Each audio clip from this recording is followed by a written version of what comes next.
تو میں نے آپ کو جو بتایا کہ اللہ کی طرف سے جو اچھے خواب ہوتے ہیں تو وہ بشارت ہوتے ہیں، خوشخبری ہوتے ہیں، تو اللہ کی بارگاہ سے انسان کو خیر اور اچھائی نصیب ہوتی ہے، جبکہ شر جو ہے وہ شیطان کی طرف سے ہوتا ہے، اور شیطان ہے ہی سراپا شر، تو اس کی طرف سے کبھی خیر اور خوشخبری مسلمان کو، بندہ مومن کو نصیب نہیں ہو سکتی۔ تو اس لیے وہ جو خواب میں بھی کوئی اس کی طرف سے کچھ دکھانے کی ایسی صورتیں آتی ہیں تو وہ ناپسندیدہ ہی ہوتی ہیں۔ ابھی ادھر آگے احادیث مبارکہ میں اس کی توضیح بھی آئے گی، اور وہ الفاظ بھی مختلف قسم کے جو ہے نا وہ مختلف مرویات میں وہ آئیں گے۔ تو کل میں نے آپ کو ایک بات بتائی تھی کہ آقا علیہ الصلوۃ والسلام نے جب ارشاد فرمایا کہ آپ اگر کوئی برا خواب دیکھیں تو وہ بیدار ہو تو وہ بائیں طرف تھوکے۔ اب یہ محدثین نے یعنی اس کی جو ریزن، سبب جو بیان کیا وہ یہ کہ وہ یہ نیت رکھے کہ وہ شیطان اور اس کے شر پر تھوک رہا ہے، تاکہ اس سے اپنی برات کا اور اپنی نفرت کا اعلان کرے۔ تو بائیں طرف کی قید کیوں ہے؟ کیونکہ جو مکروہ اور ناپسندیدہ اور اس طرح کی کوئی چیزیں ہوتی ہیں تو اس کو بائیں سے تعبیر کیا جاتا ہے، اور دایاں جو ہے وہ بابرکت کہا جاتا ہے۔ تو دائیں طرف تھوکنا ویسے بھی جو ہے نا وہ اجازت نہیں ہے، یعنی یہ دایاں جو ہے نا یہ برکت اور یمن کی علامت ہوتی ہے، تو اس لیے دائیں سائیڈ کی طرف نہیں بلکہ بائیں سائیڈ کی طرف۔ تو وہ ادھر بائیں طرف تھوکے، کیونکہ یہ اس کی تحقیر اس سے مقصود ہوگی۔ شیطان کو بھی وہ حقیر اور اس کے شر کو حقیر سمجھتا ہے، اور یہ اس کو ناپسند جب کیا تو ناپسندیدگی کی وجہ سے اس سے نفرت کا اظہار اس شکل میں کیا۔ تو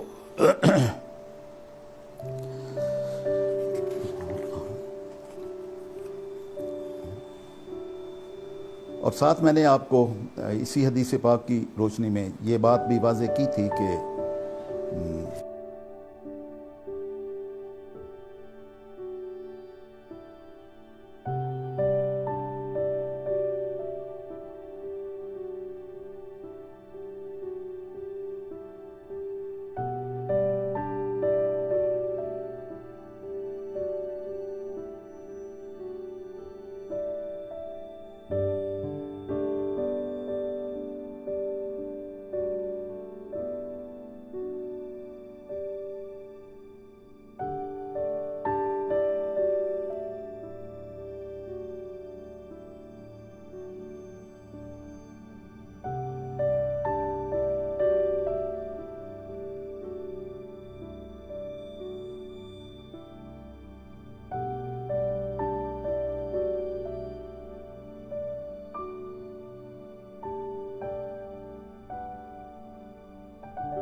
زندگی کے ساتھ ساتھ انسان کے وجود کے احوال بھی،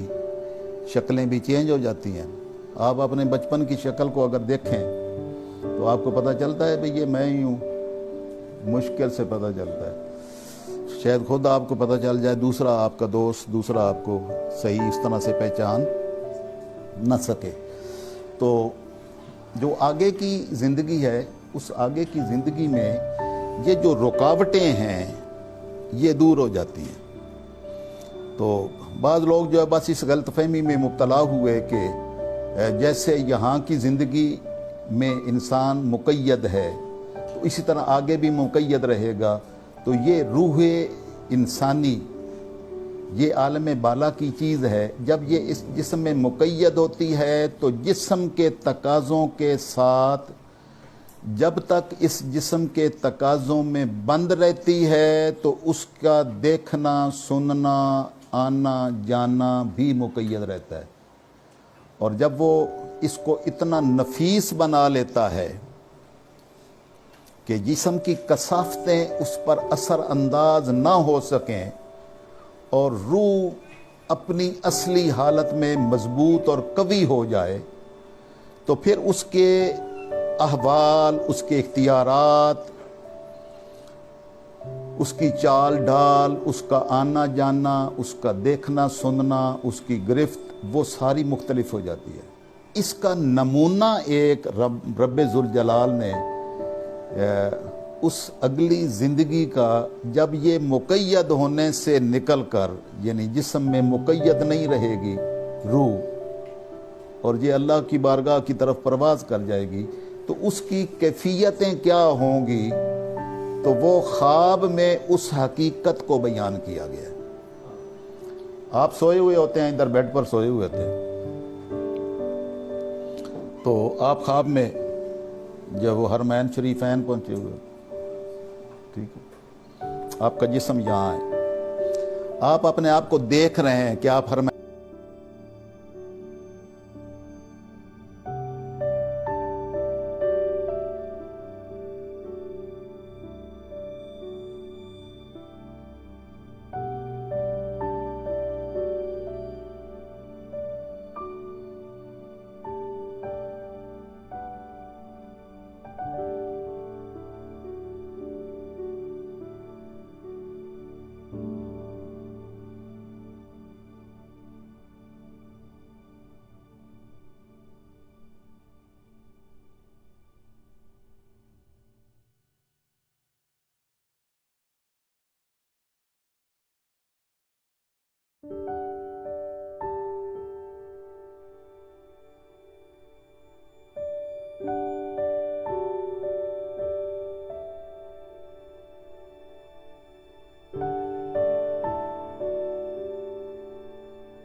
وہاں مثلا آپ خواب میں جا رہے ہیں تو وہاں گئے ہیں تو وہاں یا کسی اور سفر میں، یہ تو میں نے تو حرمین شریفین کی تو برکت کے لیے مثال دی کہ اللہ رب العزت خواب میں ہی سب کو مدینہ طیبہ کی زیارت عطا کر دے اور اسی طرح آقا علیہ السلام کی زیارت بھی عطا فرما دے. تو یہ یا کوئی بھی اور چیز یعنی جو انسان کو اس خواب کی صورت میں نظر آتی ہے، تو کھانے پینے سے تلذذ بھی اس کو حاصل ہوتا ہے، یعنی وہ وہاں پر بیٹھ کے اگر کھانا کھا رہا ہے تو کھانے کی جو لذت ہے اس کو بھی محسوس کر رہا ہوتا ہے خواب میں. تو اگر اس کو کوئی اور خوشخبری ملتی ہے، کوئی خوشی ملتی ہے، تو اس کے اثرات بھی اس کے چہرے پر من میں محسوس کرتا ہے، وہ خوش ہو رہا تھا. تکلیف کو تکلیف محسوس کرتا ہے، خوشی کو خوشی محسوس کرتا ہے. تو یہ ایک تمثیل ہے جس کے ذریعے سے اس حقیقت کو واضح کیا گیا ہے. تو اس کی اقسام میں یہ خواب کی حقیقت ہے، اور اس خواب کی حقیقت کو جو ہے وہ آپ آسانی کے ساتھ سمجھ سکتے ہیں، جس کو روحانی زندگی اور اگلی برزخی زندگی، قبر کی زندگی اور آخرت کی زندگی اور یہ چیزیں جس کو سمجھ نہ آتی ہوں تو وہ اس خواب سے آسانی کے ساتھ سمجھ سکتا ہے. اور یہ خواب جو ہے نا وہ صرف مسلمانوں کو ہی نہیں آتی، باقیوں کو بھی آتی ہیں، بچوں کو بھی آتی ہیں. تو بچے بھی آپ کو خواب میں مسکراتے ہوئے نظر آئیں گے، آپ بھی خواب میں مسکراتے ہوئے اپنے آپ کو تو نہ دیکھ سکتے ہوں گے، لیکن دوسرے آپ کو یقیناً دیکھتے ہوں گے. تو وہ اس کے یعنی احوال جو ہیں یہ اس کے بدن پر اور اس کے جسم پر طاری ہوتے ہیں. اب اسی ضمن میں آپ کو ایک اور چیز سمجھا دوں کہ آپ کا جسم خواب کی حالت میں یہاں کالج میں، جامعہ میں، اپنے کمرے میں اپنی چارپائی پر پڑا ہوا ہے، لیکن آپ اپنے آپ کو محسوس کہاں کر رہے ہیں؟ وہ اتنی دور. تو اتنی دور جا کر بھی آپ کی روح آپ کے جسم سے منفصل نہیں ہوئی ہے، اس کا ربط پھر بھی موجود ہے.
میں ہونا ضروری ہے تو اس کے لیے آنا جانا بھی ضروری ہے تاکہ پہچان قائم رہے۔ اب آ جائیں حدیث مبارکہ کی طرف۔ یہ میں نے آپ کو یہ تیسری چیز بھی بیان کر دی۔ یہ اگلی جو حدیث ہے یہ حضرت ابو قتادہ رضی اللہ تعالیٰ عنہ سے مروی ہے۔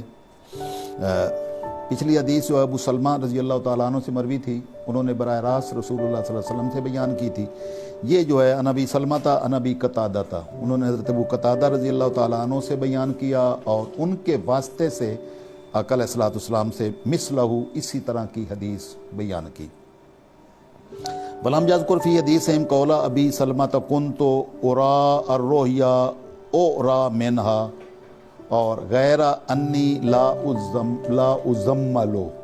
یہ الفاظ اس میں موجود نہیں ہیں، کیونکہ یہ بات ابو سلمہ رضی اللہ تعالیٰ عنہ کی تھی، اور جب انہوں نے یہ ابو قتادہ رضی اللہ تعالیٰ عنہ سے بیان کی تو ابو قتادہ رضی اللہ تعالیٰ عنہ کی روایت میں یہ الفاظ ابو سلمہ والے تو یقیناً نہیں تھے، تو یہ دوسری سند ہے۔ اب انہوں نے حضور صلی اللہ علیہ وسلم کی طرف براہ راست منسوب کر دی، اور اس روایت میں انہوں نے حضرت ابو قتادہ رضی اللہ تعالیٰ عنہ کے واسطے سے آقا علیہ السلام کا ارشاد بیان کیا۔ ہاں، اور اگلی ایک سند بھی اس میں بھی جو ہے نا وہ بہذا الاسناد ولیس فی حدیثہما اورا منہا، اس میں بھی یہ اورا منہا کے الفاظ نہیں ہیں۔ اور یہ ایک حضرت یونس سے مروی جو حدیث ہے اس میں ہے فَلْيَبْصُقْ عَلَى يَسَارِهِ، کہ وہ بائیں طرف جو ہے نا وہ تھوک دے، حتیٰ یحب من نومہ، یہاں تک کہ وہ اپنی نیند سے بیدار ہو۔ تو ثلاث مرات، یہ تین مرتبہ کی بات میں نے آپ کو سمجھا دی کہ یہ اس سے شیطان کے شر سے، کیونکہ احلام جو ہے وہ شیطان کی طرف سے ہوتے ہیں، شیطان کی طرف سے کبھی انسان کو خوشخبری نہیں مل سکتی۔ خوشخبریاں جو بھی ہوں گی تو خواب میں جو دکھایا جائے گا تو وہ اللہ رب العزت کی طرف سے ہی ہوں گی، اور جو اللہ کے دشمن ہیں، اللہ کے ماننے والوں کو وہ کہاں خوشخبری دے سکتے ہیں، ٹھیک ہے۔ اور اگر کہیں مجبوری کے عالم میں خوشخبری